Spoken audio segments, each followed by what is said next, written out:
Mr. Chair, Congressman Marcoleta. may I respectfully seek guidance from the chair? Yes, please. Earlier, Mr. Chair, my staff, I instructed my staff to include my name in the list of interpellators, and the COMSEC said that it is not possible that my name be included. She was asked whether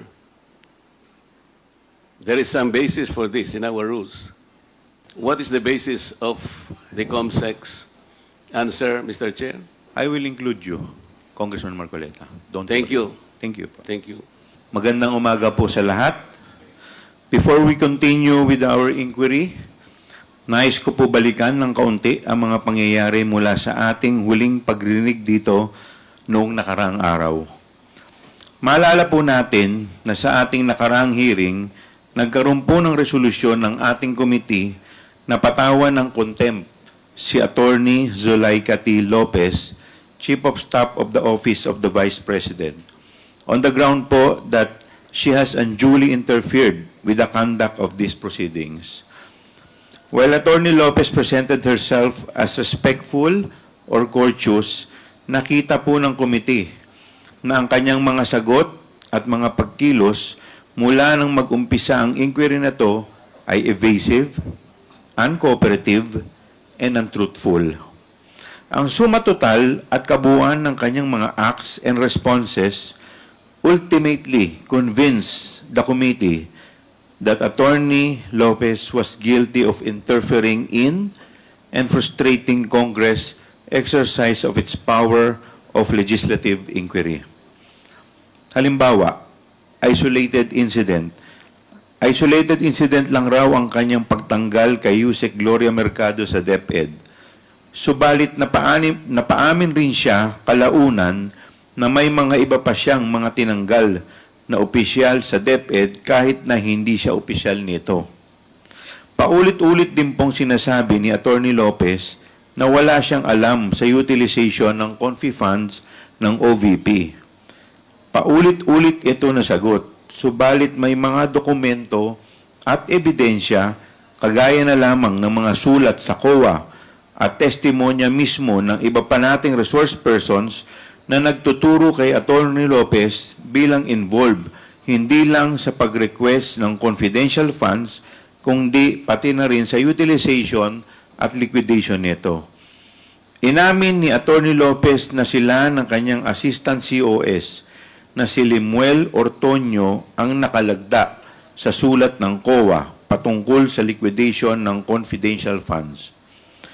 Inamin niya rin na nag-issue siya ng isa pang sulat na tinatangkang pigilin ang COA sa pag-comply ng isang subpoena mula sa... Tignan po ang totality of Attorney Lopez Acts. Malinaw na mayroong clear, persistent, and willful attempt to interfere, frustrate, and defeat the inquiry undertaken by the committee. At dahil dito, ay nahatulan siya ng contempt under Section 11F of our Rules of Procedure governing inquiries in aid of legislation. Ngunit, it seems na ginamit ang pagkakataon na ito upang i-distract at i-divert ang atensyon ng publiko palihis sa mga issue na tinatalakay natin. Mula Miyerkules hanggang Linggo, wala po tayong narinig na kahit na ano pang pagtugon sa mga findings noong nakaraang pagdrinig natin. Sadya pong pilit na tinatabunan ang mga tanong ng taong bayan ukol sa magkaibang pirma ni Kokoy Villamin mula sa acknowledgement receipts ng DepEd at OVP, pati na rin sa mala Superman na paglipad ni Edward Fajarda sa 27 lugar sa Pilipinas sa loob lamang ng isang araw. Imbis na sagutin ang ating mga katanungan, ay nag-stage po ng malasage sa loob ng Kongreso at nagpaunlak ng kung ano-anong kwento ukol sa pag-detain kay Attorney Lopez. Let me set the record straight. after Attorney Lopez was taken into custody by our Sergeant at Arms, madami po tayong in-extend na concession sa kanya at sa Vice Presidente. Humingi sila ng extension sa visiting hours kay Attorney Lopez. Pinagbigyan po natin. Kahit lagpas alas 7 ng gabi, dumating ang Vice Presidente noong Huwebes. Hinayaan po natin bumisita kahit hindi na visiting hours. Noong sinabi nila na may medical concern raw si Attorney Lopez, pinatingnan po natin ito kaagad sa medical director ng Kongreso para ma-ensure na physically stable si Attorney Lopez. Nung nag-request si Attorney Lopez na payagan siyang umattend sa kanyang physical therapy session para sa frozen shoulder, pumayag po tayo. Sabi natin, bigyan niya lang tayo ng schedule nito at sasamahan siya ng security personnel under kay Sergeant at Arms. Nag-request ulit si Attorney Lopez, magpapasama raw siya ng companion sa kanyang silid. Ang sagot po natin, okay, pwede kasamahan ng isang miyembro ng pamilya mo. Gusto raw po ni Attorney Lopez ng additional security personnel. Pinagbigyan din po natin. May request pa si Attorney Lopez, pwede raw po ba payagan ang personal physician niya na bumisita sa kanyang araw-araw? Sabi po natin, okay. Sundin lang po ang guidelines ng ating Office of the Sergeant at Arms dahil ang opisina nila ang umaasikaso sa seguridad sa loob ng Batasang Complex. Kahit na hindi visiting day ang Sunday, nung nag-request po si Attorney Lopez na payagan ang council at OBP staff niya na bisitahin siya ng linggo, hindi po natin tinanggihan ito. Ngunit nilagay nila sa security risk ang buong Kongreso sa pagpupumilit ng Vice Presidente na manirahan sa loob. May notice pa po tayong natanggap noong Biyernes. Mag-walking exercise raw si Vice Presidente sa loob ng Batasang Complex. Bandang hapon ng November 22, siguro noong naging malinaw sa OSAA na mananatili ulit ang Vice Presidente sa loob ng Batasan for that night, nakatanggap po ang ating committee ng report mula sa OSAA reiterating that the continued presence of the Vice President in the House of Representative Complex has disrupted its normal operations and has jeopardized security. Dahil po sa urgency ng concern ng OSAA, nagpatawag ako ng special meeting of the committee in accordance with Section 37 of the Rules of House of Representative, which states that special meetings may be held by the committee, which may be called by the chairperson or by 1/4 of all its members, provided that the members shall be notified in writing or through electronic mail or instant messaging, indicating therein the date, time, place, and agenda of the meeting.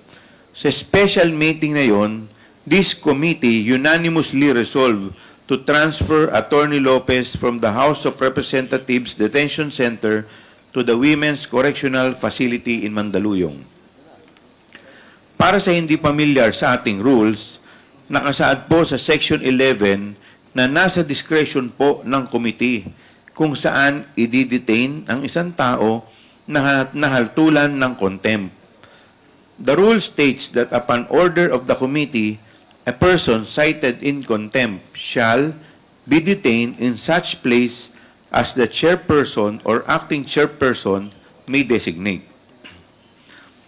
Sa tanong kung bakit napagdesisyonan ito at ng committee na ilipat si Attorney Lopez, ang primary consideration po rito ay ang seguridad ng complex and to alleviate the strain caused to the staff by the continued presence of the Vice President and her contingent sa loob ng complex.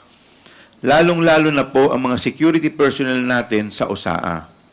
May breach of security protocols and guidelines of the House of Representatives on the conduct of visits to detained individuals.